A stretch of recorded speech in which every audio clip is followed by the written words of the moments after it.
Chatham Select Board meeting, December 13th. Good evening, everyone, and welcome to the Chatham Select Board meeting of December 13th, 2022. Let the record show that we started promptly at 5:30 p.m. And I'll read what I'm supposed to read. Pursuant to Governor Baker's July 16th, 2022 signing of an act relative to extending certain COVID-19 measures adopted during the state of emergency, including the extension of his March 12th, 2020 order suspending certain provisions of the Open Meeting Law, General Law, Chapter 30A, Section 20, until March 31st, 2023. This meeting of the Chatham Select Board is being conducted via in-person and remote participation. Every effort will be made to ensure that the public can adequately access the proceedings as provided for in the order. A reminder that persons who would like to listen to this meeting while in progress may do so by calling the phone number 1-508-945-4410, conference ID 203-386-491#, or join the meeting online via Microsoft Teams through the link in the posted agenda. While this is a live broadcast and simulcast on Channel 18, despite our best efforts, we may not be able to provide for real-time access. We will post a record of this meeting on the town's website as soon as possible. Okay, that's out of the way. The first order of business, we'll do a roll call here. Mr. Metters? Present. Mr. Shell? Present. Ms. Davis? Present. Mr. Nicastro? Present. And the chair, Mr. Dykens, is present as well. Next item are minutes. We have minutes of November 29th, 2022 to approve and adopt, and I'll take a motion. Motion to, second. We have We have a motion? partial. Partial. Motion to approve. Okay, Second. All right. thank you very much. Edit, suggestions, comments from any of the members of the select board? Well, this might be a first. Okay, take a vote. Mr. Metters? Aye. Mr. Shell? Aye. Ms. Davis? Aye. Mr. Nicastro? Aye. And the chair says aye as well. The minutes of December 6th, 2022. I'll take it. So moved. Second. Edits, comments, suggestions. Mr. Shell? I have two Okay. substantive comments on page 5 in the fourth full paragraph. Last line where it says close of a washer, of a full dishwasher. I think it would read better if we said close and using only a full dishwasher. Okay. And then on page 5, also page 5, the fifth paragraph before the last sentence, insert a new sentence. She emphasized that consumers should never give out their account numbers to anyone over the phone. Yep.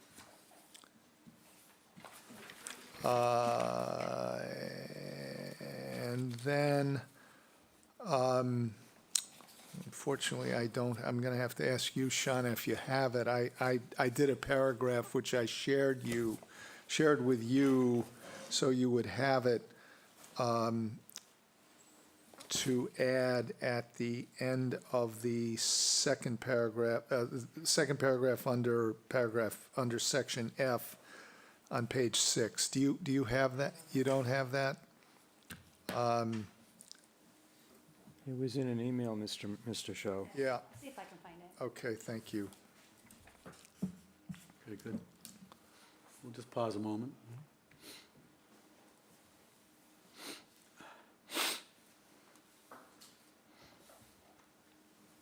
I should have it too.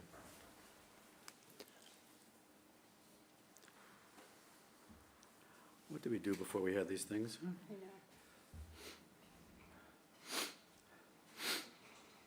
know. Mr. Chair, I don't see a paragraph. I have an email from you from Sunday, Mike. I think I put it in the email itself, and it was addressed to Shauna. And it was Sunday, yes, it was Sunday, it was early Sunday morning, as I recall. There it I is. have it. Got it. I have it. Page 6, end of second paragraph in item F. Yep, Add the following sentence. It was recognized that this proposal was controversial at the 2022 town meeting, that it has been the subject of only 132 votes in total, with a mere 51 achieving a veto of the resolution, that a change of 7 negative votes would have changed the outcome, and that there is already evidence of strong public support for dedicating the property to use as affordable/attainable housing. So we've got that, Sean, it's addressed to you. That's it. Thank you very much. Okay. And that concludes my proposed edits. Okay, any other edits for the meeting of December 6th? I see none, okay. Take a vote. Mr. Nacastro? Aye. Ms. Davis? Aye. Mr. Shell? Aye. Mr. Metters? Aye. And the chair says aye as well. Now is the time for public announcements and agenda item requests. I do have one very important announcement that I will read. The town will hold the first of 3 community engagement meetings on affordable, attainable housing development at 1533 Main Street and 0 Meeting House Road tomorrow night at 5 p.m. right here in the large meeting room at the Annex. The meeting will be broadcast on Channel 18, and remote participation is available. The link to participate remotely is on the town's website homepage in both the calendar and the news and events sections. And come one, come all, either in person or certainly as a hybrid participant or as a virtual participant. You're more than welcome. First of 3 very important community engagements. Any other public announcements from the Select Board this evening? Any other public announcements from the folks here, present, and/or on camera, in virtual land? Okay, I don't see anything. Okay, how about agenda item requests? Any agenda item requests, either from the Select Board and/or from folks online or here? Okay, I see none. All righty, we'll move on then. This evening, we have a very interesting business agenda, and this is the time when we do entertain public comments on our business agenda. We will also allow public comments on the main item on our agenda this evening, which is Council on Aging recommendation on a Center for Active Living, I should say, for the Marconi site. So we have a consideration of request for use of town-owned properties first night. That's a very important presentation. I suspect Mr. Stuka is here to, yes, please come forward. Then we have our setting of our annual town meeting date. Again, the Council on Aging Board of Directors recommendation, and then committee appointments thereafter. So Mr. Stuka is going to talk about first night, and that was an excellent memo, by the way, Mr. Stuka. Welcome. Thank you. Yep. Thank you for inviting me to the Select Board meeting tonight. As you know, we've done this in Chatham for 32 years, and we're looking forward to doing it again. This will be the first time since 2019 that we're actually having indoor entertainment.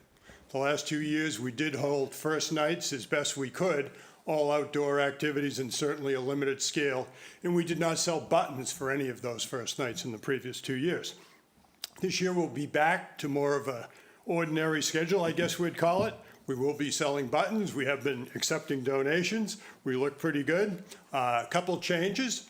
We will not be doing the midnight fireworks, and we will also be ending at 9 p.m.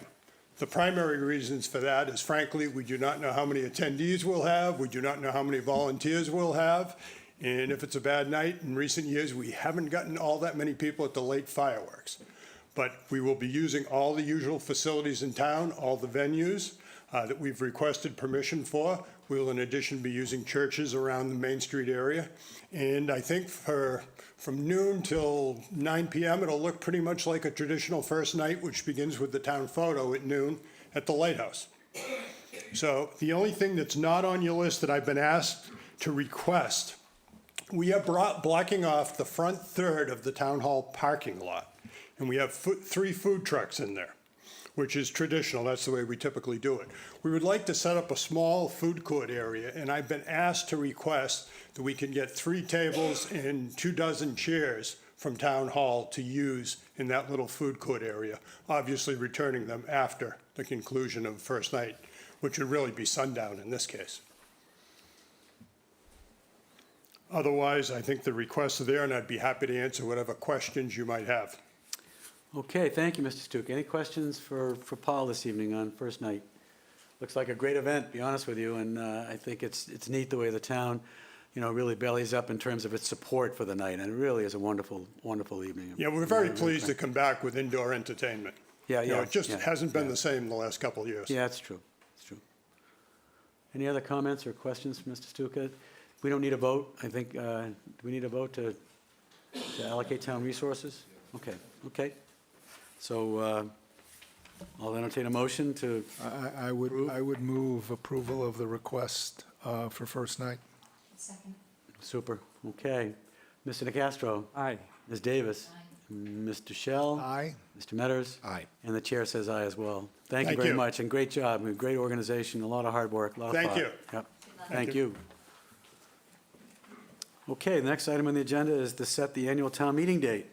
We were supposed to do that by December 31st. There's been some historical conversation about setting a date on Saturdays. Entertain notions from the select board, and when you might have town meeting this year.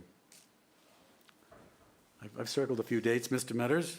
Well, I'm assuming we're going to focus on Saturdays. I would And assume. the vibe, I'm looking, Yes. so I'm saying probably the 13th to the 20th, maybe. I'm really indifferent. I mean, the weather is, I would say we stay away from the 27th because of the long weekend, but other than that, I'm relatively indifferent about which Saturday. Okay.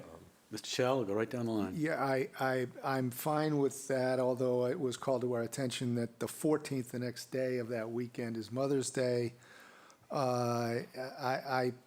I guess I might have thought that we would try to do it as early in May as possible, but any one of the three, 6, 13, or 20 is fine with me.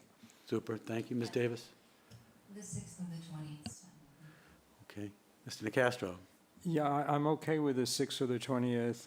I would even do the 13th, but I understand the point that Mr.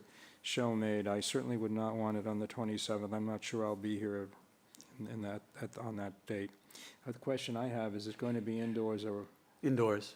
yes? Yeah, Hoping we can- indoors. At the middle school gym, middle it's already reserved, It'll be so just reserved. waiting Okay. for a final word. So as I say, the 6th or the 20th works for me.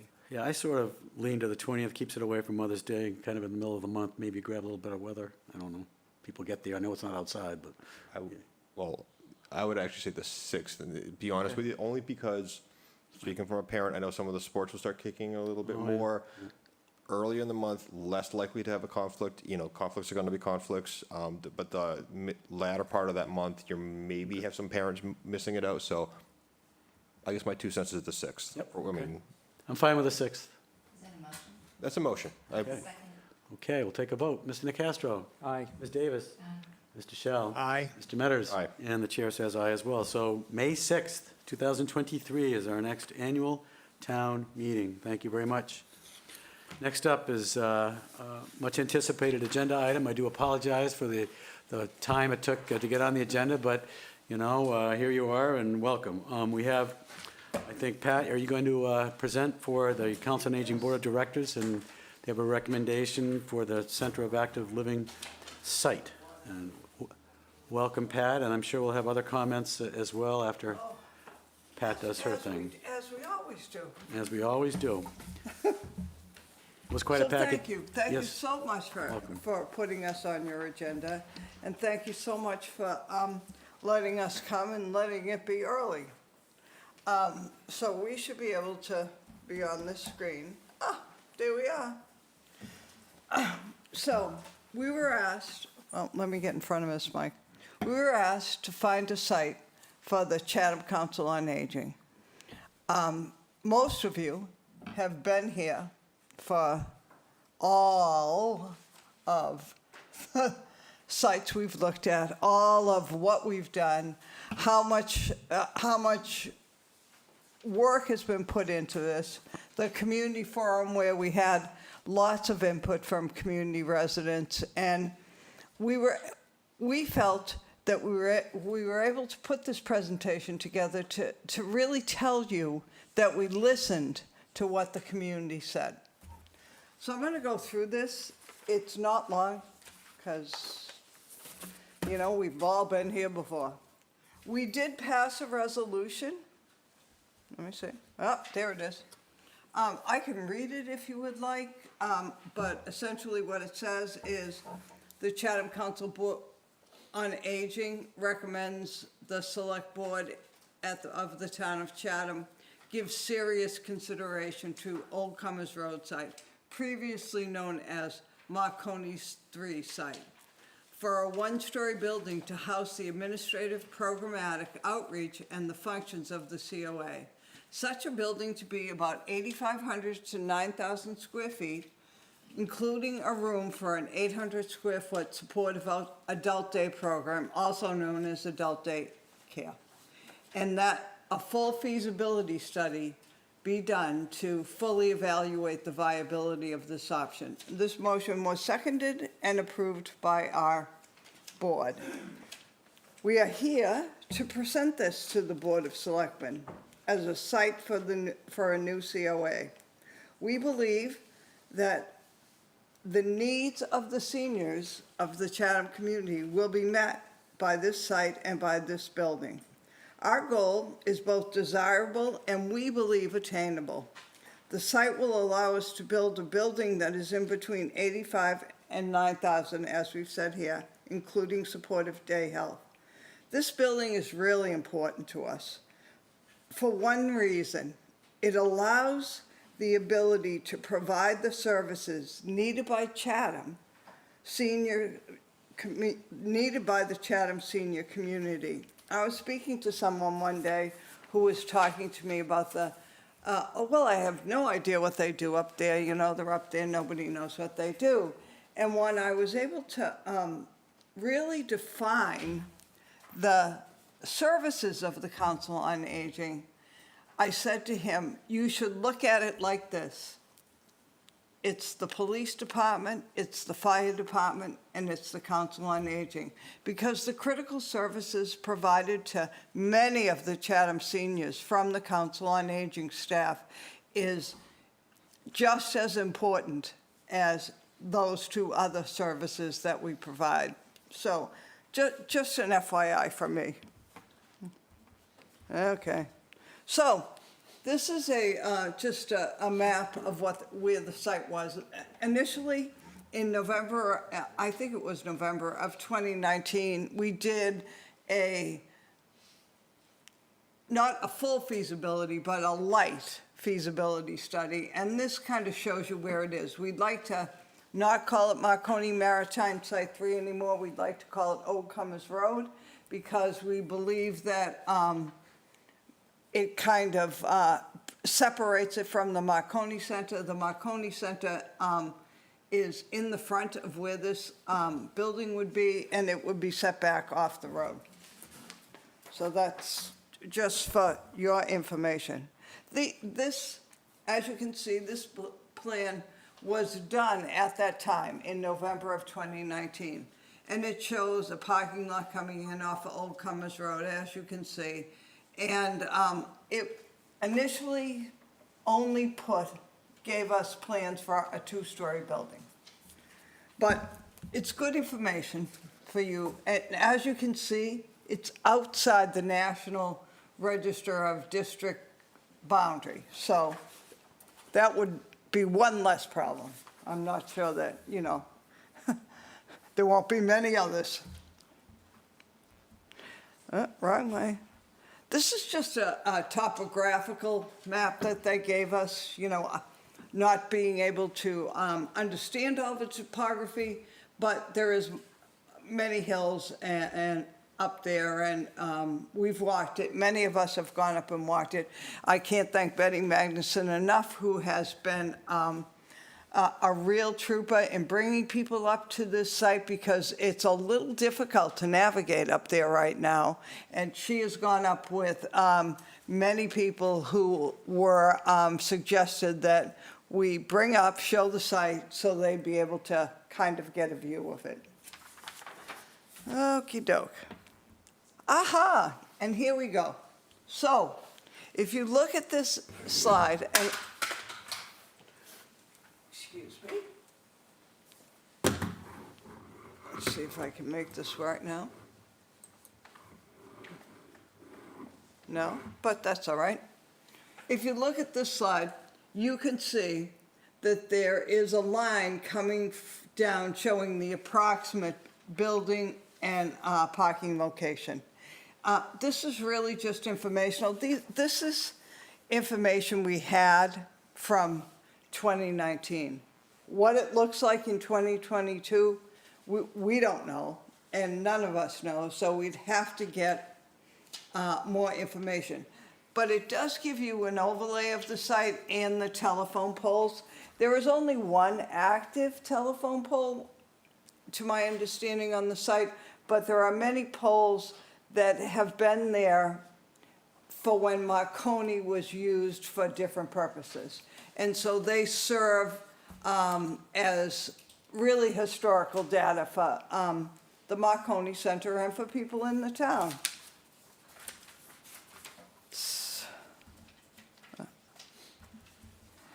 Okay. People always like this, the money. So in 2019, had we built this, you can see in the one-story building, which was 10,150 square feet, it was still almost $1 million cheaper than a two-story building. What these numbers would look like today, I can only imagine. But we believe that an 8,500 to 9,000 square foot building will meet all of the needs of the Chatham seniors. So I put this up there so we can say, oh, look, in 2019 it was $7 million. Too bad we didn't build it then. 11/4/19, this is just a excerpt of the select board minutes from that, talking about it. And I know Terry is on and has more information to present because he has a few different slides and is available for some questions. But this just kind of tells you that a little bit about the site. We had Mr. Bogman and Mr. Pomeroy do some work on that. It was like we'd call super light feasibility. And, you know, they noted that there were some challenges, particularly in the 3 and 3A, and most of those are here. They did go over the cost, but I don't think we can pay any attention to that at this point. So this is just a schematic to show you this is a one-story building, a 10,100 square foot one-story building. Now, it doesn't mean this is the building we're looking for. It doesn't mean this is the building we would like. But as you can see, as I move this slide along, we listened. We heard what the Chatham senior community said and the whole Chatham community. And one of those rooms that were there for open space, which was, let me see, can I read this? 1,000 square foot room. We took that out immediately. And what we were looking at, and this schematic really doesn't give it justice, but a big multi-purpose room that you could, excuse me for 1 second, divide into 3 separate rooms and utilize it for different functions. We also put the supportive adult day center. We strongly believe that if in fact we go forward with whatever we go forward with, we do not say, oh, okay, we can put supportive day health, adult day health on later, because the need is here now.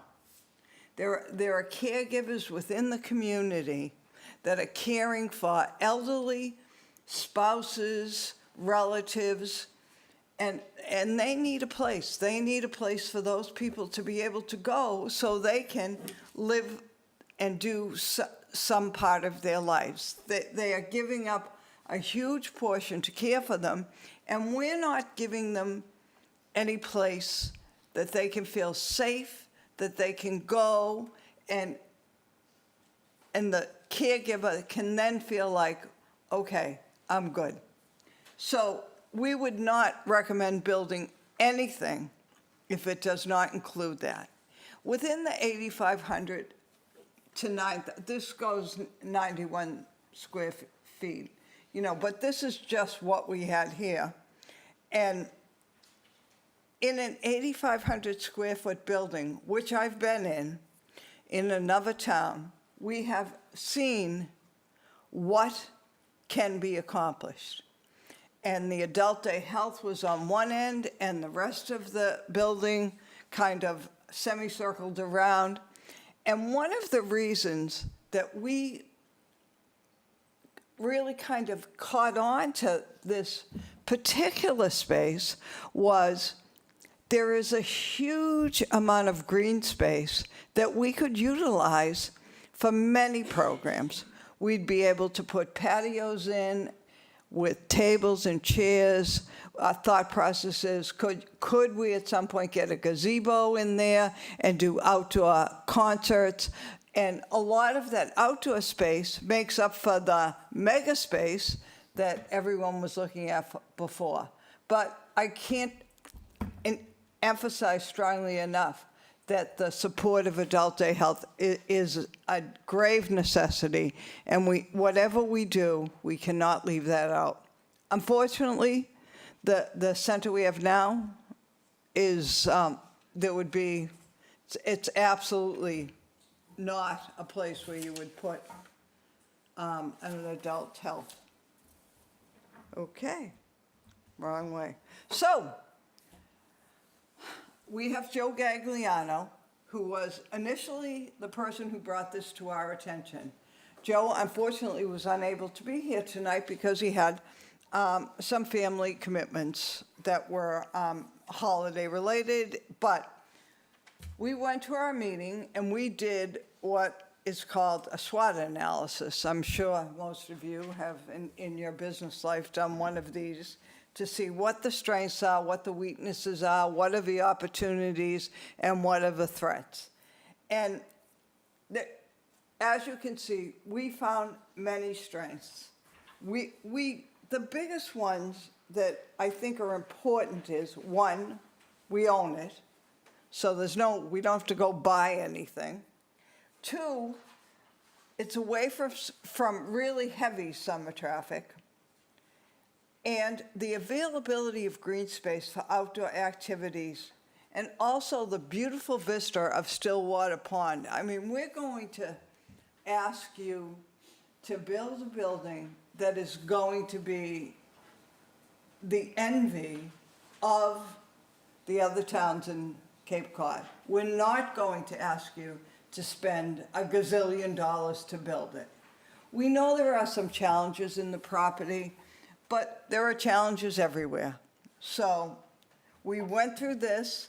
One of the big opportunities that I think people really need to kind of focus on is the property at Stony Hill was originally bought and paid for by the Friends of the Chatham Council on Aging and donated to the town.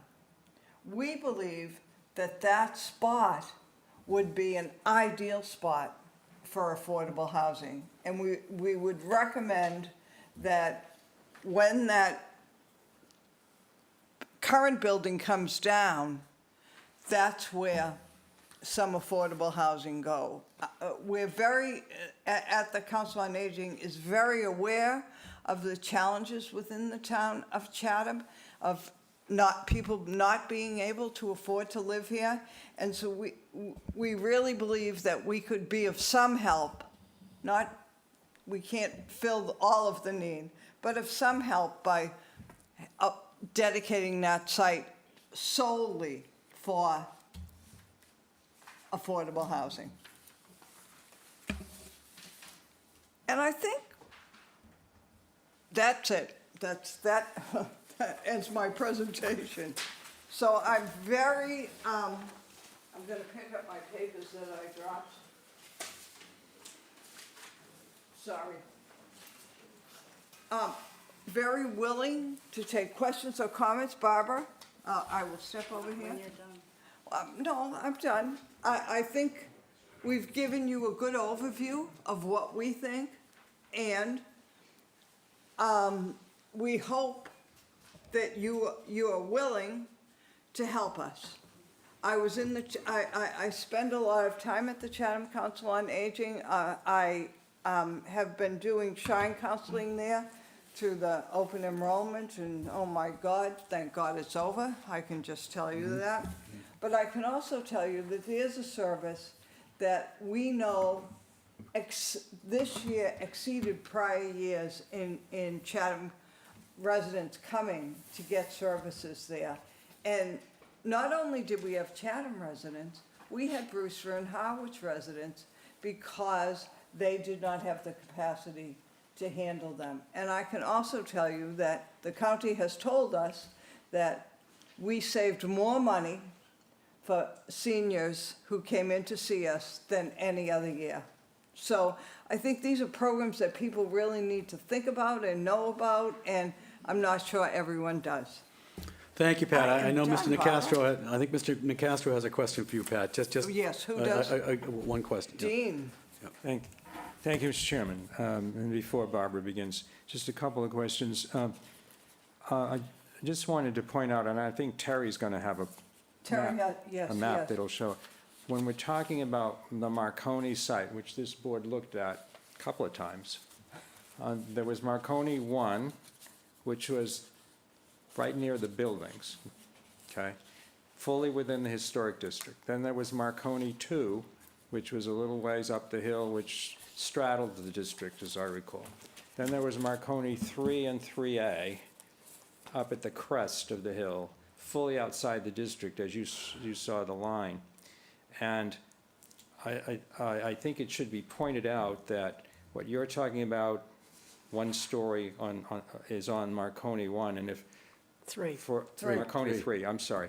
For those, and we did walk the property recently, and these are old plans. That's important for people to understand. That's an old map. That's an old layout. That's not necessarily the layout. That's an old parking lot sketch. We're talking about if you walk the antenna trail that the Eagle Scout, Eldridge, I've forgotten his first name, laid out right at the top. There's a bench dedicated to him or acknowledging him. You stand behind the bench looking toward Old Comers Road. That's what you're talking about. That's that area of property. There is one large antenna tower there. May have to be moved. We don't know. But I wanted to clarify one thing, because I was at your meeting I'm the liaison to your board. At the end of the meeting, when you were discussing this presentation, tell me if I'm incorrect. What you're asking this board is not to build this building there. You're asking this board to undertake a feasibility study as to whether this is doable. Yes, Okay. yes. And then build the building. If we determine it's the right place. Yes. Okay. And one other question, I'll reserve other comments till later after everyone else has spoken. Is it your understanding that if a building were to go there along these lines, you would still make use of the community center for? If need be. Yes, for larger programs, exercise programs, that sort of thing. Okay.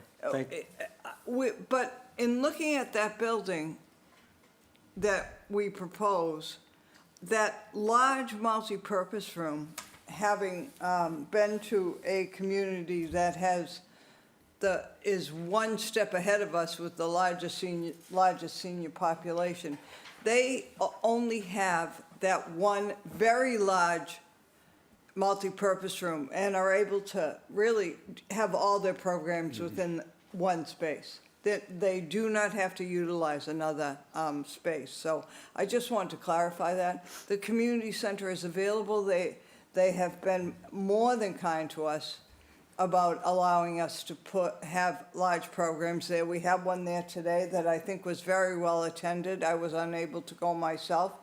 But yes, Okay. yes to your question. Thank I you. tend to keep talking, you know me. Thank you. Thank you, Dean. Other questions for Pat from the Select Board? Questions for Pat, and then we'll go to Barbara. Yep. Shereen. Hi, Pat. Thank you, and thank you for your presentation. I just have a question for you. And I understand that you're requesting the feasibility study, and we'll take it from there, obviously. What were the conversations like with the Marconi people at all, the board? So Betty spoke with Marconi. Why don't you And- have her come up? Do you want to come up, Betty? I mean, because you could speak some of to the it better Marconi than people I. are Here, come here. Some of the Marconi people are here. I'm sure they'll comment later. I just wanted to, just a brief sort of, It does not touch their property at all.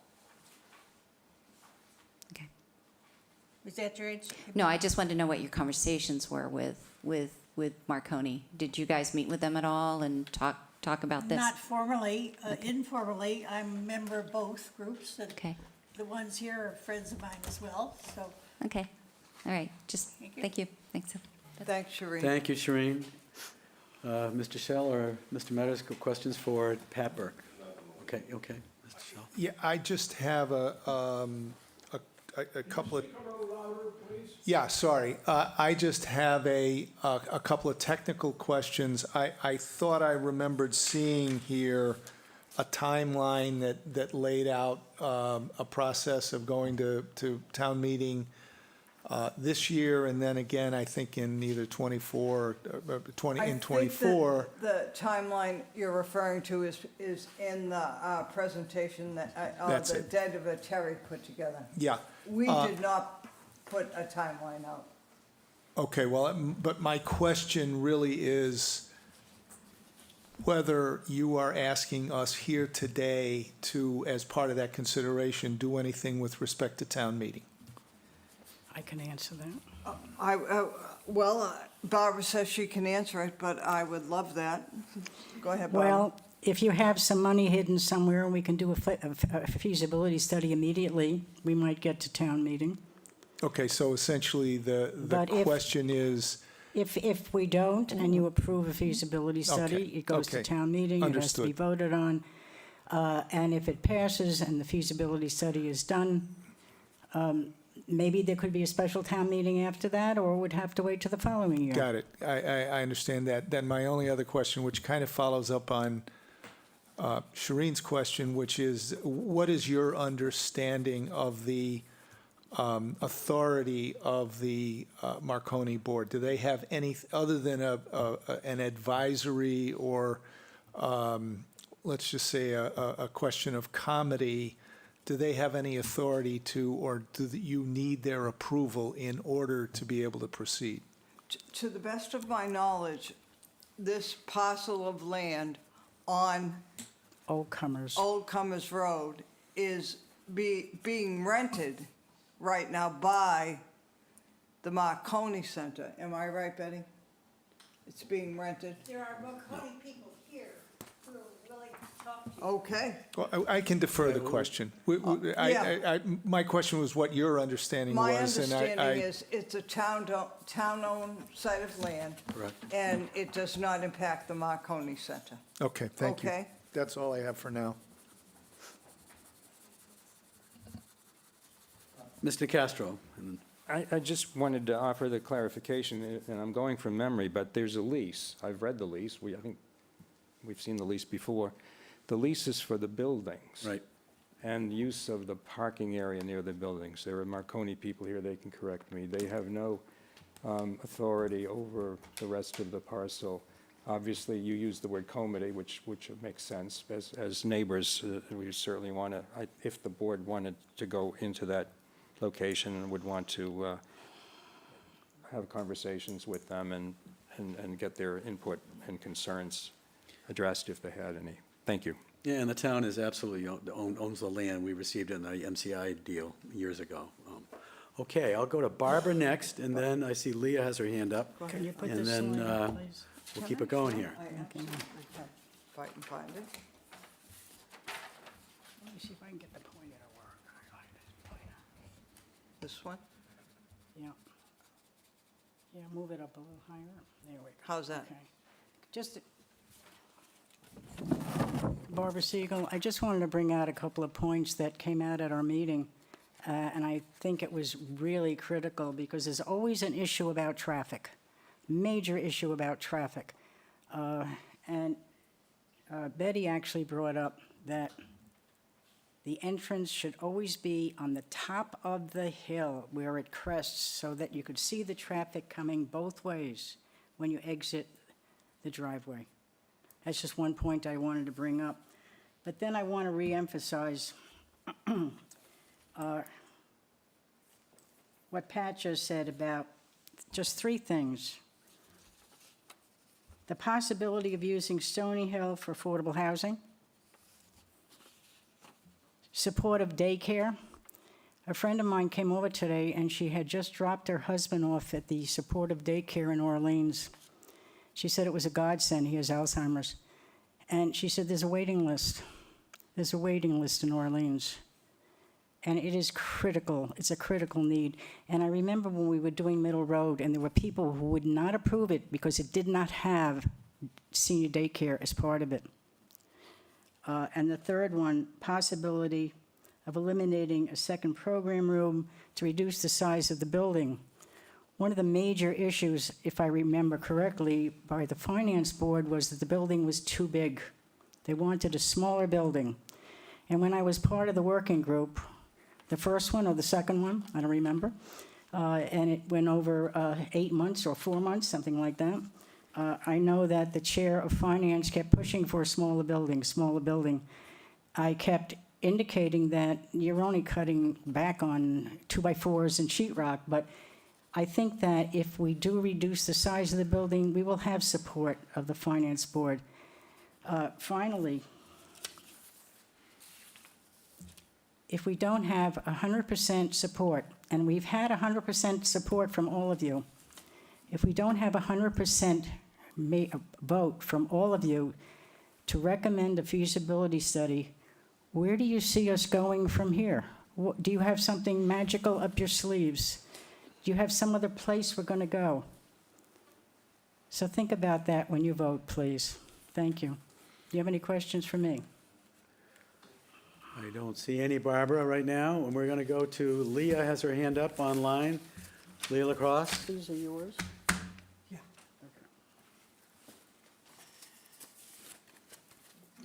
Sorry, I was muted, of course. Good evening, everybody. I first want to apologize that I'm not there in person tonight. I seem to have acquired some sort of flu that I don't want to share with you all. I would like to say thank you to Pat and the COA Board of Directors for tirelessly fighting for us to get a new building that we so need in town, especially for, as they say, the supportive day program. I just want to point out, I'm not sure that it was said enough, but the Marconi 3 site is, number one, not in a historic district, and I think that that's important to emphasize. I also just want to let you know that if anybody has questions pertaining to the COA, any questions for me at all, that I am here, and I'm happy to answer any questions. Okay, thank you, Leah. Thank you so Thank much. you. Okay, you're welcome. Back to the select board. Comments, reactions, suggestions, Mr. Nacastro. Mr. Chairman, I think it might be helpful if, is Terry Whalen, I see him on there. Does he want to, Jill, was he planning to make? I do see his symbol. I'm not, If you could put the there relevant he is, map. Terry, welcome. And then maybe we can talk from there and then hear from the public. Yes, good evening. Hi, Terry. So Yeah, Terry, so, were you going to answer questions, or did you have a separate slide presentation?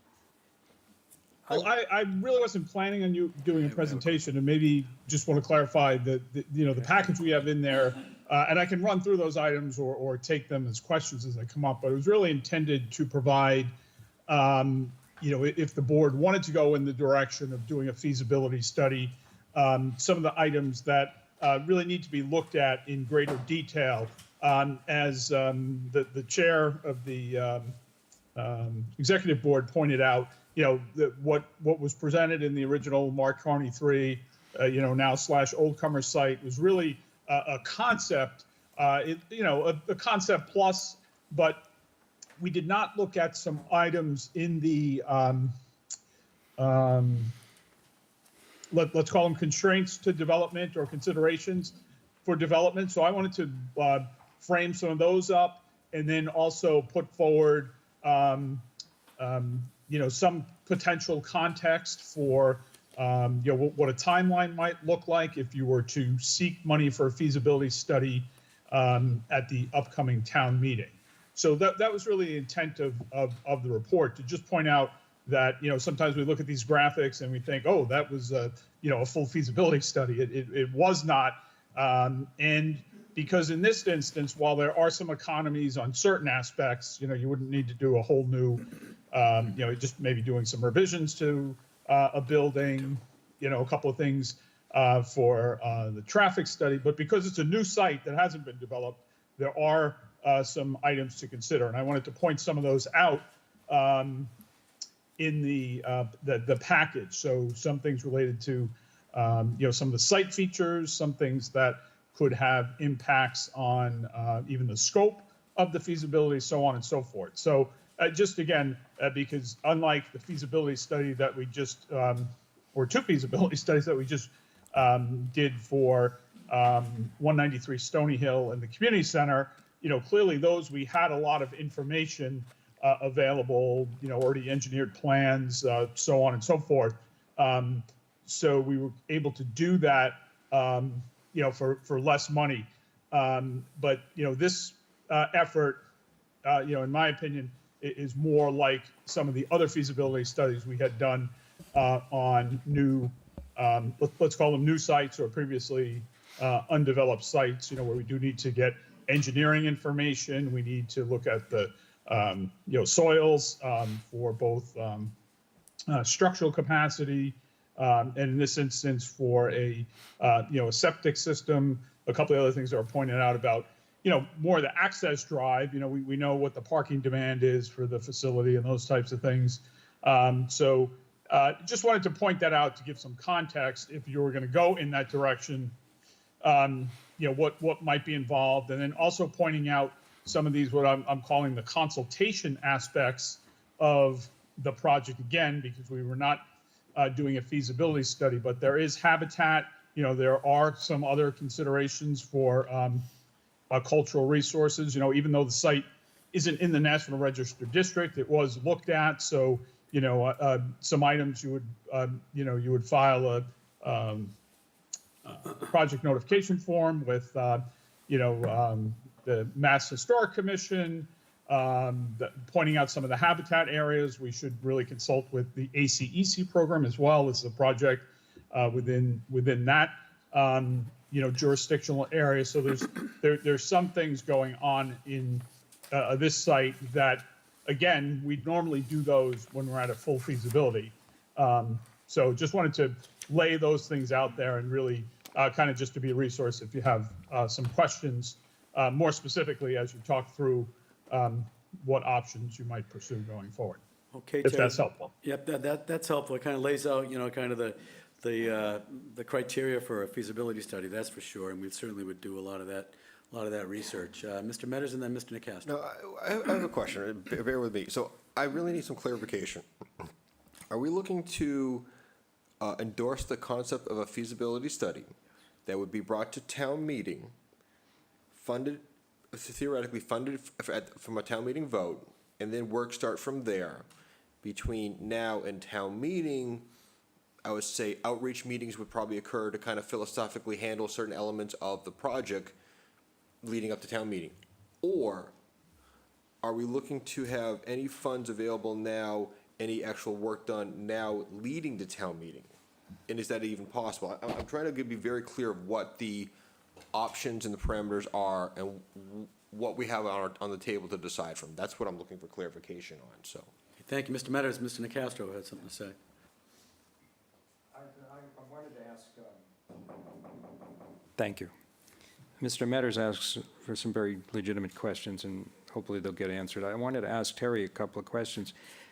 In the packet, there is one slide I think you should put up, and that's the one that from the Department of Conservation and Recreation, because this is in a area of critical environmental concern, and I'd like to know what the boundaries are, because I received a communication today from one of our more involved and active citizens on the subject of environment and expressing concern and indeed opposition to this, to having a building and having a disturbance there.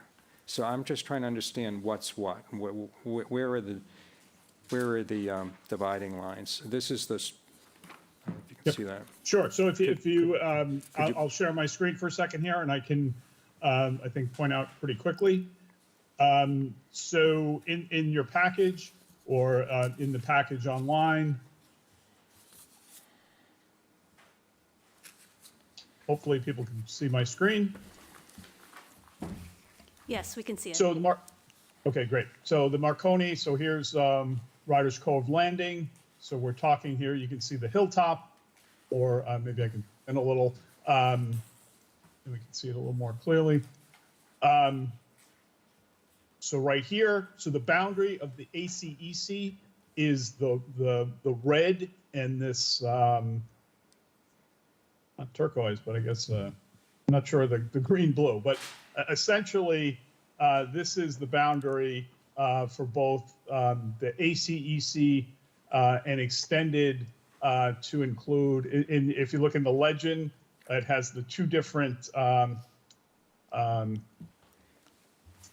the contour-based and the wetland-based boundaries of the area of critical environmental concern. So starting, approximately, this is Stillwater Pond? No. Yes. Yes. Yeah, so, and again, so you can see here's the, going back, the Marconi campus, here's the hill. So starting from the west of the site here, around Stillwater Pond, across Old Comers Road, around Lover's Lake, around Great Hill here. So as you see, this area is all within the area of critical environmental concern. So that includes the area which we're talking about? Correct. So Okay. if you can see my, let me slow the cursor. If you can see the cursor, that's the hilltop, where, the general vicinity where that concept placed, So what a parking lot. What does that mean in terms of permitting? You would need an approval or a permit or a license from the State Department of Conservation and Recreation? Is that what would be involved with that? Yeah, so what I laid out in the report, we would start talking to them first, but under the Massachusetts Environmental Policy Act, projects within the area of critical environmental concern require filing an ENF, which is an environmental notification form, for review. There's some nuance there that, if we're not using a state permit, but, the policy, we would need to, at a minimum, have a consultation with the staff, but it's pretty clear in the Environmental Policy Act thresholds for MEPA review that projects within the ACEC require filing an ENF. And for some context, if you remember when we changed the site drive here, we did file an ENF for that project due to its location. Again, For we what went through the project? process. For what project? So if you recollect, some years ago, the access road actually was down by the tower. Let's call it the low spot. We moved the access drive to in between the hotel building, the now In the museum. education center, and the operations building. So we did go through an ENF for that project. There were no, there was some movement of soil in there. If there's a little bit of a cut, but it was not, a major impact. So it didn't trigger any further review. But in some of those other graphics I included in the report show that there is also habitat in the area. So what is that? You know, But why don't you so- put that slide up and tell us what that is? Sure. Please.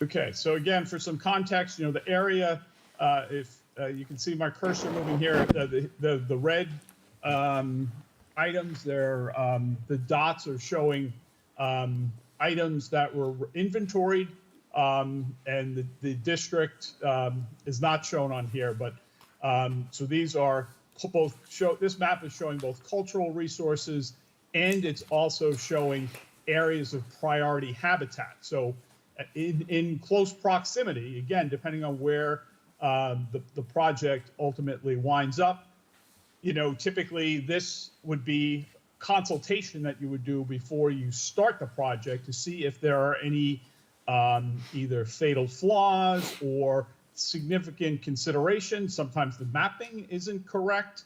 So you're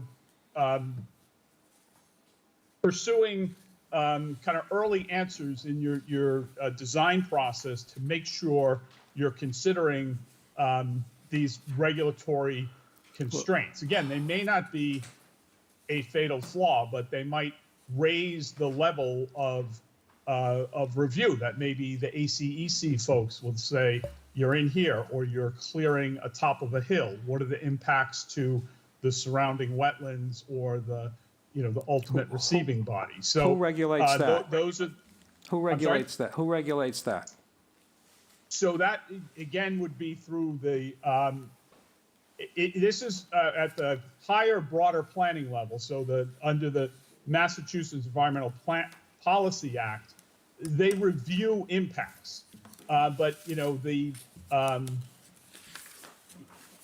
it's, you know, you go through those processes sometimes and you'll, you know, the MEPA review, you know, hopefully they don't make you do a whole or either an environmental assessment or something greater, but it could also potentially identify mitigating measures that you might need to take, which we probably would be doing anyway. But, you know, making sure that there was proper erosion control, construction sequencing, maybe protective fencing, you know, things like that, because it's actually the MEPA process is a pre-screening, pre-coordination process before you actually go and seek permits. So you would still, you know, these might trigger a need for a permit, or they might not. So that's what you're. So in my report, I'm suggesting that if you were to go the route of a feasibility, that might be something. Those are generally just letters showing the general area of you know, where you might have an impact with a project, and you start the dialogue with the Natural Heritage Program, you know, for these areas that have the PHs for the priority habitat. We would also file with Mass Historic. You know, it's possible there's, you know, archaeological resources, other things, maybe not rising to a level, or other items that they might have on file. So we would file with them, I'm sorry, all acronyms, but a PNF, project notification form. And then we would probably even file with the, you know, under Endangered Species Act as well. So federal Fish and Wildlife, just as belts and suspenders here. Terry, I have one more map I want you to put up, and then I have one final question, and I want to turn it back to the chair. This is the one that shows the estimated potential impact area in yellow. I'm holding it up. Can you put that up on the screen? Can you see that? That's it. So was this created now or in 2019? No, I just created this because, again, the map that the chair had shown as part of her presentation, you know, showed a general. Actually, I don't know if maybe the trail was just completed. I'm not sure we had this graphic, but again, just kind of approximating to show that, you know, this area is generally the top of the hill. So, you know, this would be, you know, kind of showing where you might have, again, considerations for relocation, of not only the trail, but as that other graphic showed, all the existing small timber poles, or some other mitigation measure to, honorarily recognize them. Maybe there's some type of mitigation measure. And I'm not sure, and again, as you mentioned, I think earlier, the location of let's call it the tallest pole up on the hill as well. So, we never got to a point of, specifically citing the project to do this overlay. But again, that would be something we could do earlier here and get some idea where the project might fall in relationship to the Eagle Scout Trail. Yeah, so you can see. And again, the antenna field walking trail, excuse me. Yeah, you can see the distance from this to what the distance is between this and the Marconi. So my last question at the moment is, you've estimated that the cost in your report, that the cost of a feasibility study could run as high as $175,000. Now, as I read the report, that includes preparation not just of the package that would go to town meeting, let's say in May, which would be simply a warrant article that asks for $175,000 or whatever it's going to be to do a feasibility study. But does that $175,000 include the lead up to the eventual presentation at a subsequent town meeting of a bond approval? Because your time sequence brings this all up to the whole process up to the summer or fall of 2026 before you actually have a building. And that's a dollar amount. I'm not sure. My friends on the council may not like what I'm going to say, but I'm not sure I want to vote for $175,000 for another feasibility study on the Council on Aging. And I'm wondering, is that the amount we absolutely have to spend just to answer the question, is this doable? I understand all the consultations you're talking about. And presumably architectural work or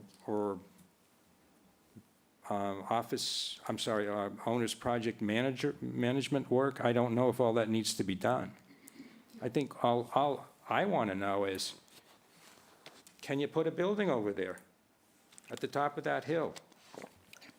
We understand what the implications are in terms of ACAC and all the other points you've made.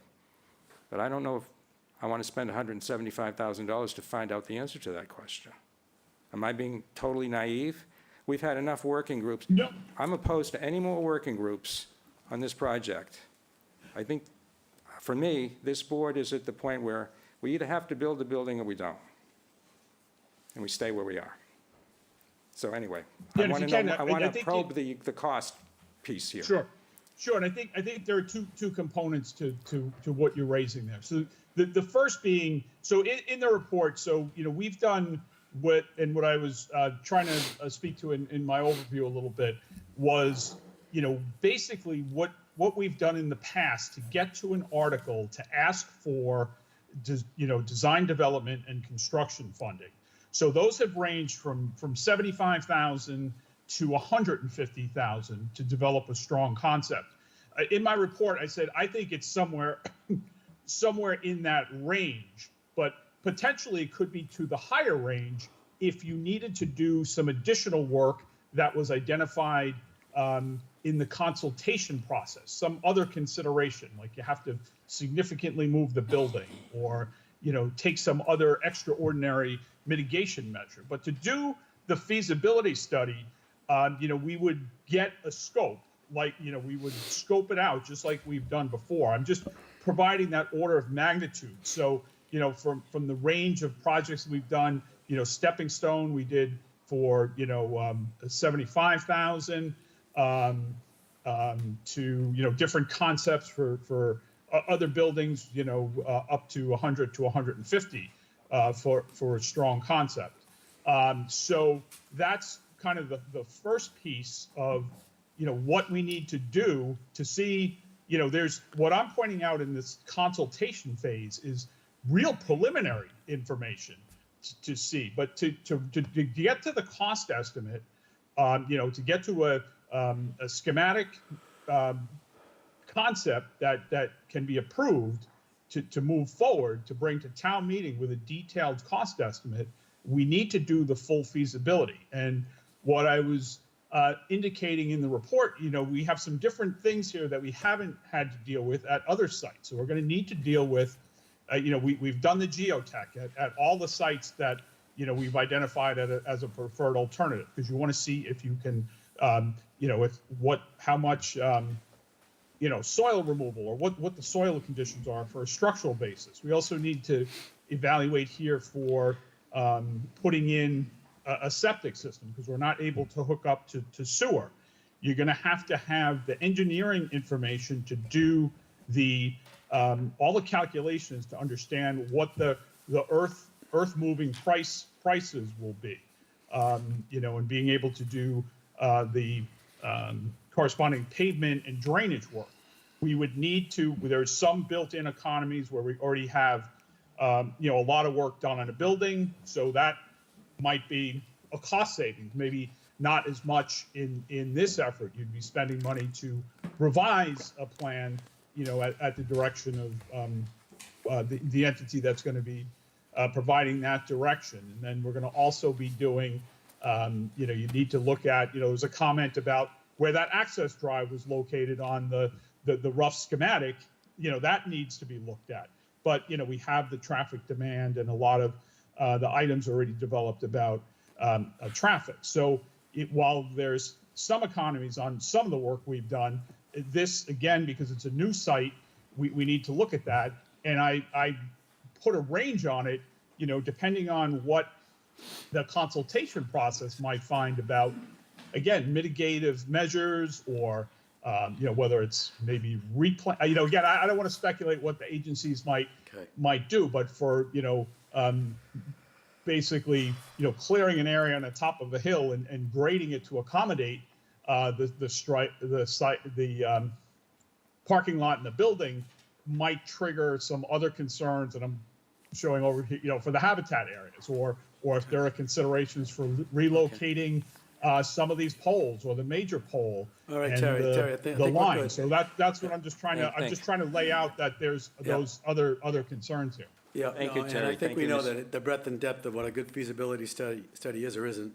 I think you note in your memo that there are some preliminary things we can do that may or may not be deal breakers that we need to know before we even get to the notion of having a feasibility study, because we really haven't done one here. So I'm going to read right from here, and these are consultation items that can be conducted in-house easily, as they are mainly consultation letters with attachments, reaching out to ACEC staff to review what level of information may be needed for a MEPA filing, et cetera. And they have 30-day response times, and we can turn a lot of the stuff around that could be deal breakers quickly. So I'm interested in doing that, because I think the site has viability. And we have to do our homework. We're not going to spend money needlessly or foolishly, either on a feasibility study or on a building ultimately. And I think in my short list, the topography is an issue. I want to get comfortable with that. I think the traffic could be an issue, although I'm not that concerned about it, given the way you've at least preliminarily arrayed the traffic flow there, so you can see both ways. Habitat, the spotted salamanders could be a wild card. Who knows? Soils, maybe. Who knows? But so there's some things I think we should get out of the way kind of quickly, and then get a warrant article cooked up for town meeting. The concept of having adult day, I totally am 100% on board. You know I've been 100% on board with adult day for forever. So I think you're smart to do that. Downsizing the building and not having that larger room, I think you're smart to do that. I think offering or having affordable housing at the current site on Stony Hill is a no-brainer. I think it's a smart move to do that. And then I think it's smart to stay in touch with the Marconi board and make sure they haven't got concerns and that we can fit a building on that site. But we have some homework to do. So we can't wave a magic wand, I don't believe, tonight and say, it's a go, blah, blah, blah. We have a feasibility study to do. I believe we have some preliminary things that we can get any potential really wild card deal breakers for either a feasibility study or a building off the table kind of quickly. So that's what I'd like to do, and that's where I'd like to head. Because I do think the site has possibilities and is viable. To answer Barbara's question, no, Barbara, we don't have another site up our sleeves this evening. So, you know, and this was, Marconi was, we had three different, I remember very clearly, we had three different models for Marconi, and this is, you know, again, it's kind of high up on a hill. It'd be a beautiful site, but I worry about the topo a little bit, but maybe we can figure that out. And I know Mr. Shell had something to say. He hasn't spoken yet, and I've said enough. Yeah, I want to start by saying I couldn't agree more. We absolutely need to do this. It is critical. It is important. It's not only because we've been at it, and I haven't been on this board that long, but I have watched all of the process over the last 10 years. And, you know, from where I come from, you know, after 10 years, you ought to be able to get pretty much anything done. So that's where I start. And unfortunately, no, we don't have any magic up our sleeve. But I want to say that I think that we need to approach this with the basically, even if we're saying we're just considering it, we need to approach this with the attitude that we're going to find out how we can get this done. And there will be things that will be issues that we can figure out how to fix. I totally agree with Jeff's approach. Let's look at the things that we should be looking at preliminarily that we can do before we even talk about a feasibility study. We ought to do those absolutely post haste, immediately. We obviously need, I mean, we can't build a building without a feasibility study. So that's on the table unless we find something that's a deal breaker. And I'm with you, Dean. We shouldn't spend a dime more than we have to in order to do that. But on the other hand, we ought to spend what we have to have in order to, what we have to spend in order to get a good outline of what we need to present to the community to decide whether to build the building. The last thing I'll say, I don't really want to comment on some of these issues that you've brought up, Pat, that, you know, the size of the building, the cost of the building, whether you have this or that large room or not, what you've cut out. I personally believe that there's a little bit of basically designing to accommodate the arguments that were made the last two times. And to me, that's not a good way to approach it. I think you came to a conclusion about what was a building that that satisfied your needs. By the way, as I understand it, it did not have adult daycare in it. I absolutely agree with you. You got to have adult daycare in it. I don't know what that means in terms of square footage, but you really ought to have, you must have that. So I would be looking to address with the building and the design what your needs are, and not what somebody said about the size of the building that got turned down in May of 2021. I expect I'll have the opportunity to say some more things about that, but I personally would be strongly in favor of your designing for your needs, and we will make the case if, as, and when we can have the opportunity to do it. We'll make the case to the community why we ought to do this and why we ought to spend the money that it takes to get it built. But those are not issues that we're here to discuss today because we have no idea what the answers are. Thank you. Thank you, Mr. Shell. Corey, do you have something to say? Yeah, Comment? no, this is, I mean, I am fully in agreement that we need to do some like outreach and some, our due diligence leading up to a potential feasibility study. You know, we have some homework to do. I think this is the most responsible thing to do. Based on Terry's report, I think certain things can kind of be asked and hopefully answered to shed some better light on, is this the right path, not the right path, and what bumps are we going to expect on the road if we move forward with this. The one thing I've clearly recognized with these discussions is and I very much appreciate you guys coming forward with a site. You said, this is the site, we want some serious consideration considered to it. We've scaled it back a little bit, this is our thoughts, please let it have some consideration on it. So I do appreciate that. But I've also recognized that, we've done Middle Road. We've had people thinking about the elementary school, the community building, Stepping Stone, 1610. And I'll be honest with you, 1610, a couple thoughts in the process. I'm not going to get into depths about it. I'm going to go on the record. I regret this board spending a year pushing for the site at the Middle Road. I do. I think it was our attempt to try to throw something out there that might garner some support. But deep down inside, I feel we lost a year in that process. It was a relatively close vote, but I don't think it was really the right direction, in my humble opinion. That's my humble opinion. In 1610, where I still, and when this was known as the Sibley property in my mind, I wanted to bring this forward. We decided not to, and we brought Middle Road forward.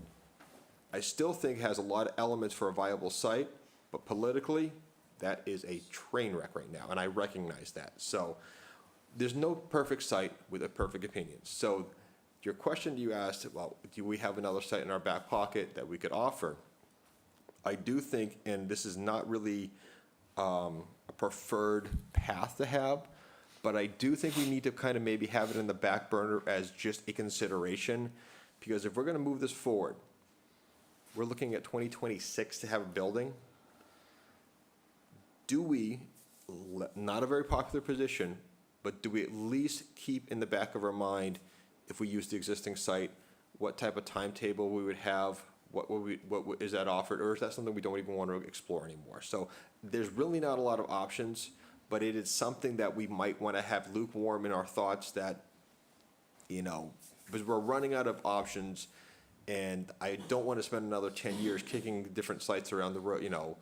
We're going to be, every building on our inventory we're going to hit at some point. So I don't want to spend another 10 years trying to figure this out. So those are my thoughts. Thank you. Thank you, Corey. Ms. Davis?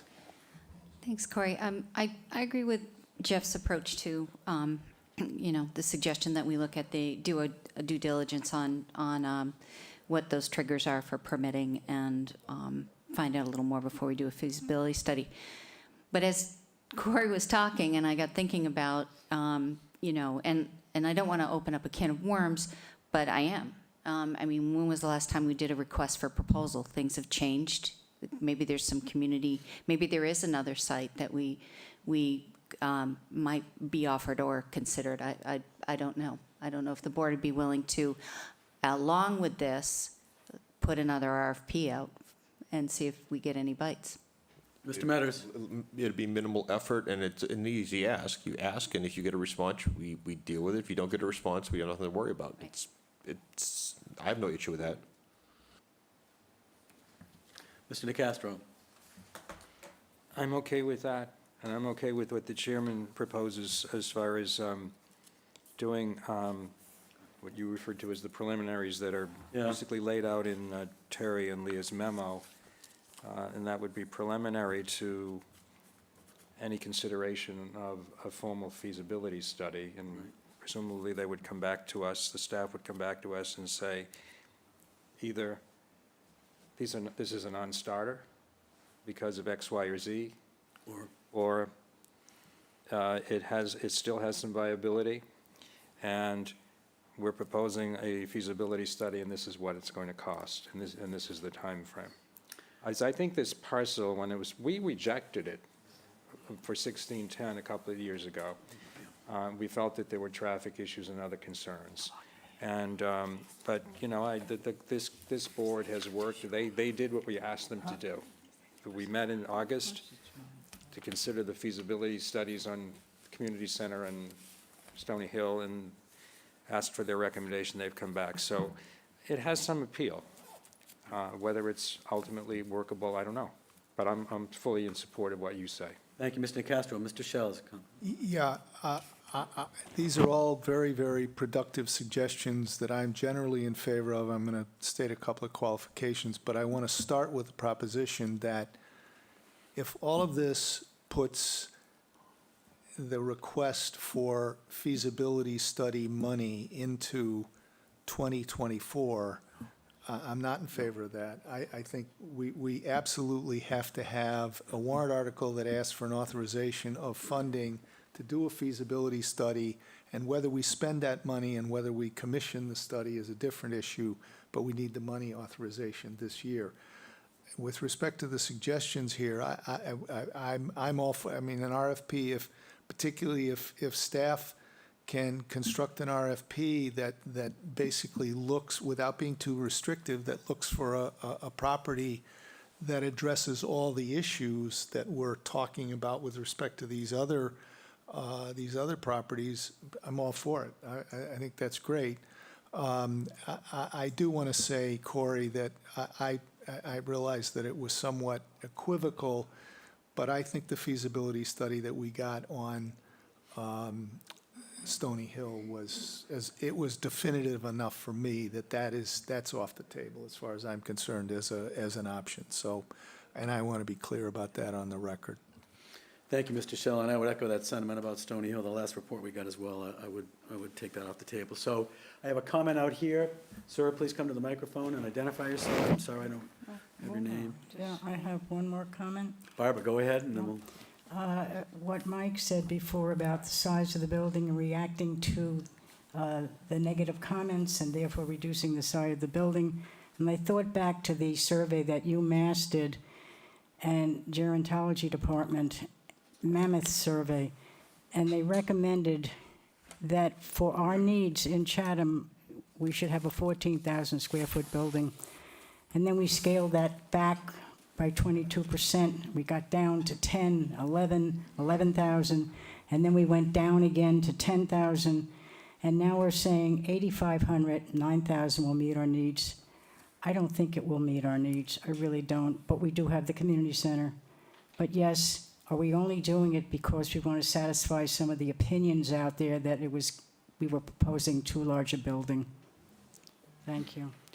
Yeah, thank you, Barbara. And to Mike's comment, if I might, form follows function. So if you can run your programs function and they can function well in that space, then it's good to go. I hang my hat a little bit on what Pat said earlier, that she had toured other sites and with the one large function room bifurcated or trifurcated, I should say, that provided all the needs that you needed. So anyway, more to come there. It could be large or smaller. We're not even close to being there, but we're considering this evening the viability of the site. Sir. Sorry, I don't know your name right off the get-go. Yeah, good evening. My name is Ron Farris. I 175 Stepping Stones Road. Grew up in the town of Chatham. I have deep history and deep roots in the town of Chatham. My mother was a Nickerson. My grandfather, Willard Nickerson Sr., served on this board of selectmen for many years. Full disclosure, I am the Chatham Marconi museum manager for the last 2 years, but I'm not here on behalf of Chatham Marconi. Actually, I'm here on behalf of the former employees of the RCA station, naval people who were stationed there in World War II, ships across the world, around the world, visitors that have come in there over several years now that we've been a museum. I worked at the radio station as a radio operator for 15 years. I have family that started working there in 1928, and there was somebody from my family at the radio station from 1928 until it closed in the 1990s. Many residents of the town don't know much about the facility. It was kind of many people called it the RCA station, which we all called it. That's what it was known as, but many people had no idea what it did. It was kind of a secretive thing. But Chatham Radio was known around the world in the shipping industry. We serve ships all around the world, North Sea, Mediterranean, North and South Atlantic, Suez, Red Sea, Persian Gulf, Indian Ocean. We're the largest radio station of its kind in the United States, and we're in the 10 top radio stations in the world. The U.S. Navy was there during World War II. It was a top-secret operation. It was instrumental in shortening the war by 2 years. The work that was done there, intercepting Enigma-encoded messages between the German high command and German U-boats. So it's very steeped in a lot of history. Some of the users, Admiral Byrd on his polar expeditions, all the way from the South Pole, communicated through Chatham radio. The Hindenburg, the last message it sent before it blew up, was sent through Chatham radio. My uncle took the message, as a matter of fact. Amelia Earhart used the radio station. Ocean liners, you name them, all the big ocean liners, the Ile de France, the Queens, Queen Elizabeth, Queen Mary, SS United States, all use the radio station. So it's known around the world still today. It's the only radio station that that ships over in the Persian Gulf could hear from the United States. So it was a top secret operation when the Navy was here, and there was about 600 naval personnel stationed there through the course of the war. So I'm speaking on behalf of all those people. This is one of the only, if not the only, Marconi property in the world that is intact as it was built in 1914. The only thing that's changed is the general environment with a lot more trees there. Some of the pole arrangements have changed over the years due to some things go bad and you have to replace them. But the antenna field, the radio station, all the property, all the buildings are all still intact as originally built in 1914. We have visitors come to visit the place. We have thousands of visitors every year from all over the world. And many of them congratulate us on the preservation efforts that we've put into keeping this property in its original state, which includes the antenna fields. The antenna fields are not only the area we're talking about, they go across this Old Comers Road, which is conservation land. There's still poles down in there with some wires hanging down from them. They're still there. People can walk down there and observe this. So visitors come, they come in the museum, they walk up the antenna trail, and they're offered the opportunity to look around, look at the property, and view the vistas, and imagine what it must have been like 108 years ago when this was built by the Marconi Company. And now we're talking about placing a building right in the middle of it and killing that experience. They are not going to have the experience that they can get now going to the top of that hill if you're going to have a building up there, or even a building off to the side. Now, a couple of comments were made this evening. All those poles are active. The radio station is active today. So all the big poles that are in the air, they all have active antennas on there. There's one down by Norm St. Pierre's driveway, the tallest one that's on the top of the hill. That serves ships today. We actually provide a service where we are uploading ship positions to the internet. You can go on a website. We hear signals, ship position reports up to 200 miles out to sea, north, south, east of this location. The pole that's doing that work is the one that's on the top of the hill by Norm St. Pierre's driveway. So that stuff is still active. So to say that there's no encroachment, that's not correct. So we're talking about maybe we'll move a couple of poles. Yes, you can move a couple of poles. That would be possible. There's also activity. We're being one of the only Marconi properties in the world that's still active today. Every year there's a radio event for amateur radio operators around the world to contact us. It's called International Marconi Day. We're one of the only radio stations at a Marconi site that's active in the world on that day. Last year, we had over 750 contacts in 24 hours. Ships around, we still have Maritime Radio Day with ship radio operators that are now retired because ships don't carry radio operators, but they can call in. We're on the air. We have an active, as an exhibit, we have a radio console from the hospital ship SS Hope. We put that on the air. We use those antennas for that. That's still a viable operation. So I want you to reconsider or consider what the impact this will have on this historic property. I really can't support it. I don't think, again, full disclosure, I am also on the board of directors of the Chatham Marconi Maritime Center. This has not been approached. We have not been apprised of this. We just caught wind of this yesterday. That's why I'm here. Bob Fishback's here, because we just found out about this meeting yesterday. So this is the first we heard that this is back on the table. The original, there's some reference to support from Chatham Marconi. That was the original Marconi, I think 1 or 2, talking about putting a building down next to the museum where it sits today. And there was support from the board on the Chatham Marconi Center, mainly because we get some additional parking. We struggle with parking there on rainy days when it's a busy day. But to put it where you're talking about now, it's going to destroy the antenna field. And it's a very historic site. To most people, it looks like a couple of telephone poles in the air and some scrub pine trees, but it's functional. And that's what it was 108 years ago. So I'd like to ask for your reconsideration, or at least consider what I've told you. Thank you. Thank you. Thank you very much, Mr. Ferris. Fascinating. Well, we have to honor, I think, the request from the COA that came here this evening has been working on this for quite some time, so I'll entertain a motion.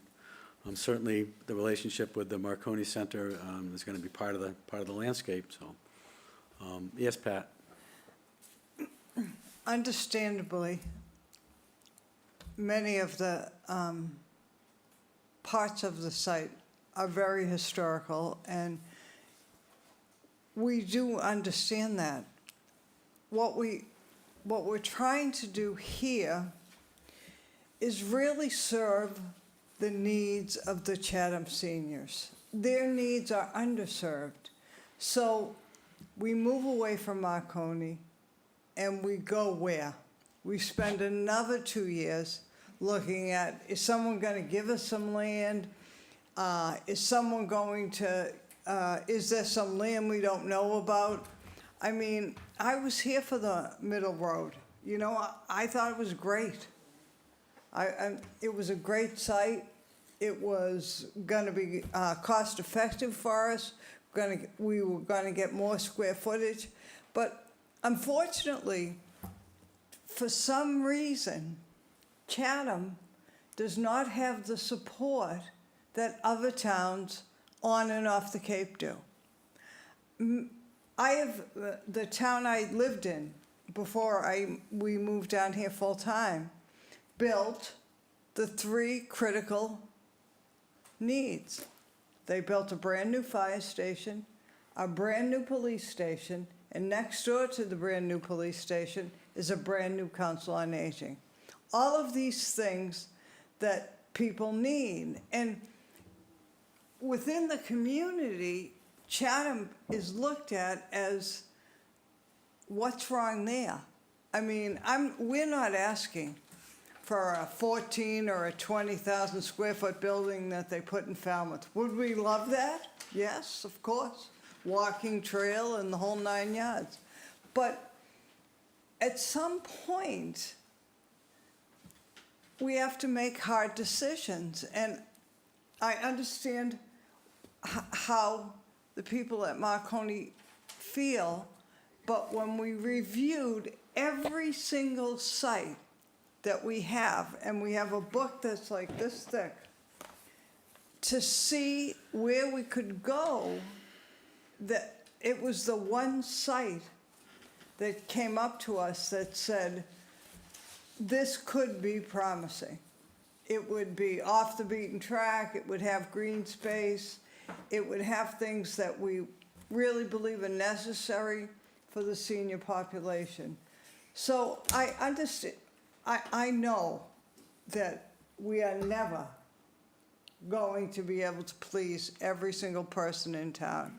I get emails all the time from people telling me what we're doing wrong. But we get few emails from people telling us what we're doing right. And what we're doing right at the COA isn't going to be able to continue in the space that's there. We're really, we're making a statement here. We're saying that the senior population, the second largest senior population on Cape Cod, behind Orleans, is not really important to us. We're not really interested in, okay, you know, you can go to a few exercise programs, but we're really not interested in supporting you. We don't want to spend the money. We've done this for years, for 10 or 15 years, and it's sad. I think it's sad. I'm very passionate about this, as I'm sure you can see. Yes. And I just, you know, I want to say that we need a building, no matter what we do to the building we have. There was a fellow in today when I was there, you know, fixing something in Leah's office. I said, don't fix too much because somebody will come down and think this is a brand new building. And he said to me, oh no, I'm just putting lipstick on a pig. And you know, old thing from Sarah Palin, but it's true. It is true. People who come in appreciate us so much. So I feel that we're doing a grave disservice to them, and I think it's unfortunate in a town like Chatham that happens. Thank you, Pat. Very passionate and very well understood. Mr. Nacastro. You want a motion? Yes, I do. I don't know if there's anyone else that wants. I don't know if there's nobody online. I don't see any hands. Any hands up here? I see none. Okay. Nobody online. I see with hands up, so. I'll offer one comment first, and I appreciated Mr. Ferris's comments about radio. I'm actually quite interested in radio myself. But my recollection is when we were looking at Marconi, there were some discussions back when, 2019. And the idea of having this Council on Aging down at the bottom of the hill, closer to the Marconi building, was something I thought, and I could be wrong, they didn't want. Because if they're interested in that, that may be a lot easier to do. It might be out of, Mr. Fishback's here. If my memory's wrong, Mr. Fishback, please correct me. Because I think that's why this council board is looking to put it up at the crest of the hill.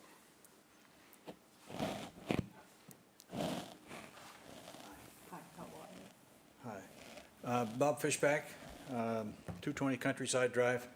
I'm president of the board of the Chatham Marconi Maritime Center. As I've learned as a docent at the museum, Ron Ferris is a hard act to follow. So after he talked, I was going to pass. But let me just comment that I did have one point to make along the lines that Selectman DeCastro was talking about.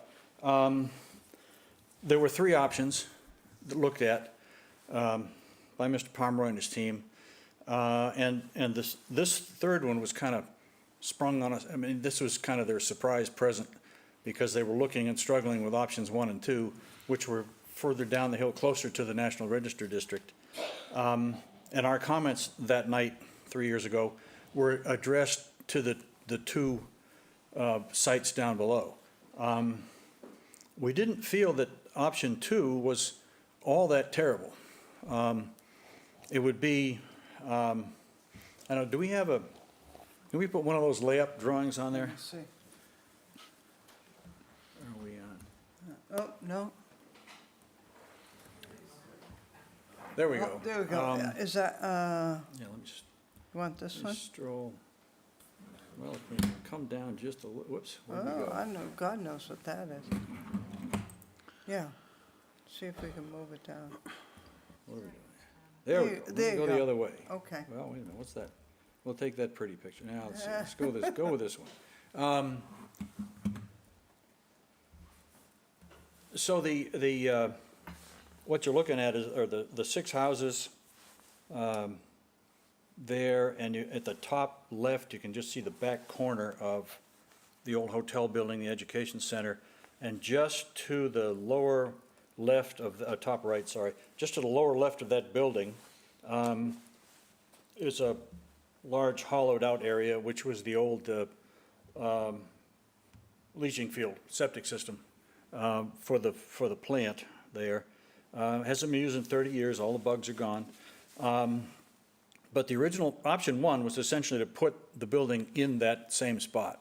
Option two is to move it back into the hill a little bit and fill that spot in, and that would become part of the parking. I'm doing this from memory, so if I'm wrong when Terry gets to the details, my apologies. But we weren't particularly opposed to option two.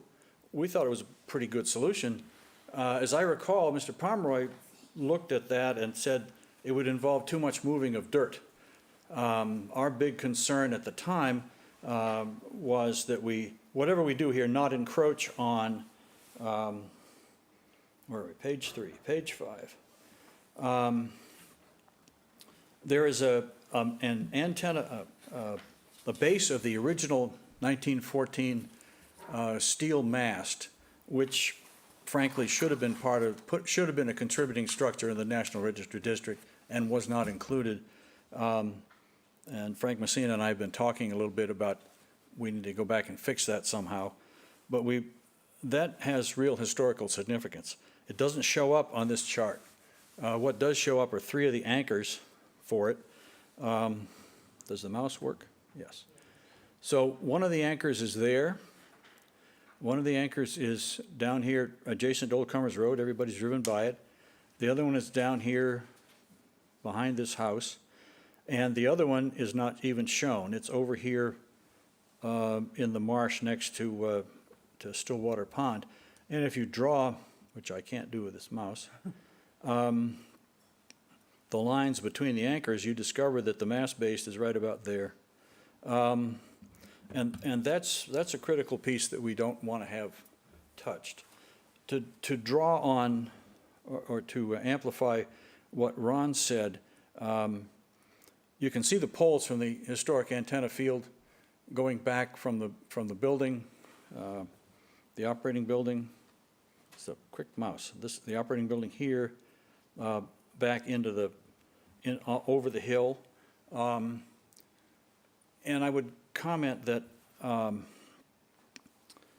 we're here in town in Chatham, and I grew up here. I don't have Ron's lineage. I just started in 1946. But we have a pretty good, unfortunately, a pretty good track record of chewing up our history. And this is an opportunity to preserve the history.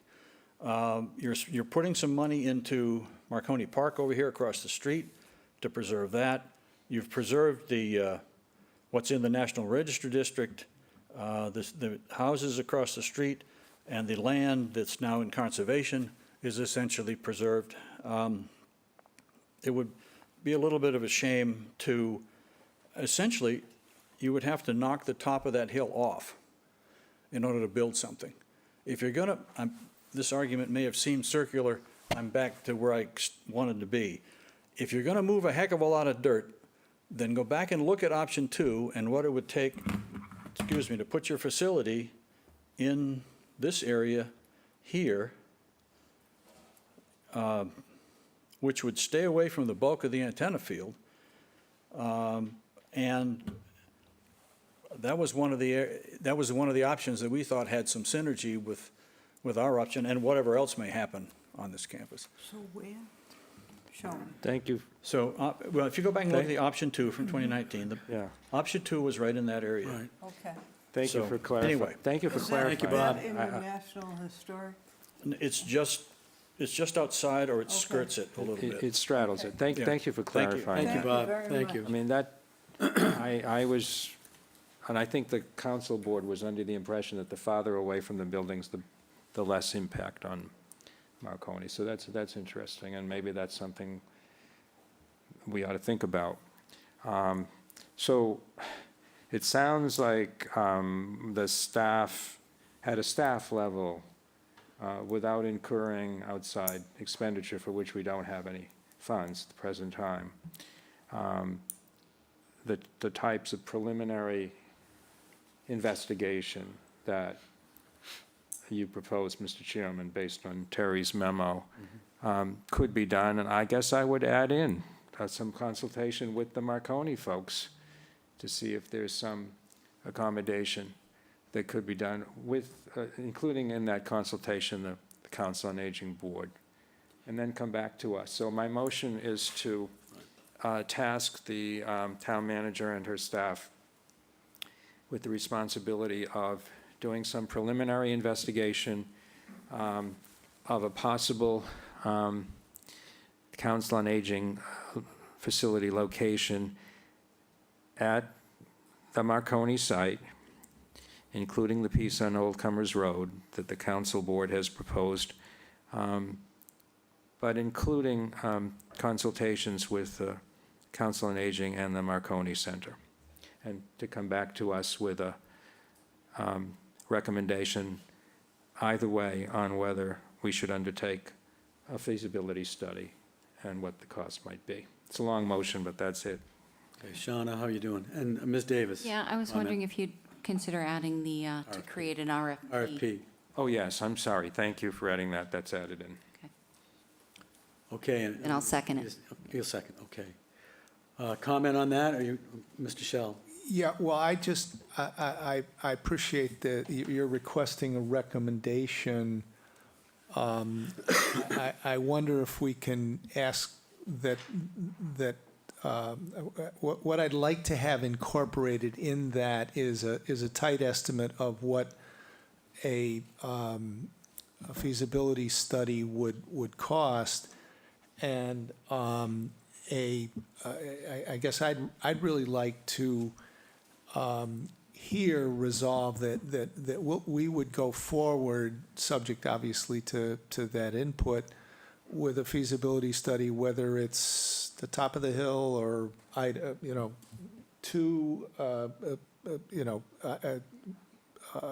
position 2 or whatever. I'm a little nervous here about a lot of work and recommendations and so forth, and all of a sudden it's April or it's March or whatever, and people say, well, it's too late for the this year's annual town meeting. Would you like to include in the motion a stipulation that the select board consider placing an article on the warrant for annual town meeting 2023, a fiscal request for a feasibility study prior to the close of the warrant, so that you'd have some assurance that... That would help, yes, thank you. I'm just not ready myself to vote either way on it, but... Yeah, no, I understand it. understand what you're It is very preliminary, and you've done a good job of framing the resolution the way you did. We'll add that in. But I'd like to have us committed to a warrant article to have a feasibility study, unless that preliminary due diligence makes that a non-starter. So I'll include that in the motion, the very long motion. Thank you. And I'm fine with that second. Thank Okay, you. and that's a second. Okay, so we'll take a vote. Mr. Metters? Aye. Mr. Shell? Aye. Ms. Davis? Aye. Mr. Nacastro? Aye. And the chair says aye as well. And thank you very much this evening to the COA and also the folks in the Marconi. Thank you very, very much for being here and for your valuable input. Thank you. Thank you. I can't thank you enough for considering this, and I can't thank you enough for placing it at the top of your list of priorities, I hope. And I'm very interested in being involved in talking to Marconi and whoever I need to talk to, and thank you. I really appreciate it. Okay, Pat, thank you. Our And I'm final, available. Anybody needs me. you got it. Final order, piece of business this evening are committee appointments. We have 2 appointments to the planning board. We have 2 vacancies to June 30th, 2024. I'll entertain motions. Ms. Davis. Mr. Chair, I move to appoint Megan Story to the planning board until June 30th, 2024, unless sooner revoked or a successor is appointed. Second. Mr. Nacastro. I have this is for one of the 2 positions. Yep. We're going to do them in seriatim. Yep. For that same position, I nominate Thomas Doherty to the planning board for a position until June 30th, 2024, unless sooner revoked or a successor. Okay, we've had 2 nominations for that opening. We'll go down the board. Mr. Metters. Megan, Story. Mr. Shell. Megan Story. Ms. Davis. Megan Story. And Mr. Nacastro. I'll second that. Yeah, for procedural yeah, purposes. I'm sorry. Thomas Doherty. Yeah, and the chair votes Megan Story. Okay, we have another opening. I'll entertain motions for an opening, the same opening, June 30th, 2024. Ms. Davis. Mr. Chair, I move to appoint Charlene Greenhalgh to the planning board until June 30th, 2024, unless sooner revoked or a successor is appointed. Second. Okay. Any other nominations? I see and hear none. Mr. Nacastro, what say you? Charlene Greenlord. And Yes. Ms. Davis? Yes. Mr. Shell? Yes. Mr. Metters? Yes. Yes, Charlene Greenhills, yes. Okay, thank you very much. And a motion to adjourn. So moved. Second. Mr. Nacastro? Aye. Ms. Davis? Aye. Mr. Shell? Aye. Mr. Metters? Aye. And the chair says aye as well. Good night, Chatham. Thank you very, very much.